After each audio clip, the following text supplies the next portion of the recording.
I'm Sean with Amped Up Marine, and today we're going to be taking a look at the Garmin B60. This is a 600 watt traditional 250 kilohertz output transducer. This one is the 12 degree tilted element.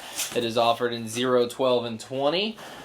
Let's open up the box. As soon as you open the box, you will have the transducer, attached cable, as well as your collar and O-ring there for the plug going into the back of the Garmin unit. Since this is Garmin, this is going to be an 8-pin blue connector into the back of your unit.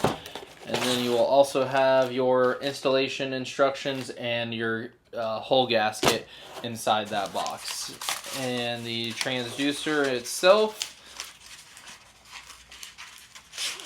has the hull nut already attached. I highly recommend professional installation on your installation of a Thru-Hull transducer. But if you decide to tackle it yourself, back off this nut, drill your appropriate sized hole, seal this good, and align the tilt with the keel correctly, tighten down, and you will have great sonar. Again, I'm Sean with Amped Up Marine. You can find this product in the description below. Thanks for watching.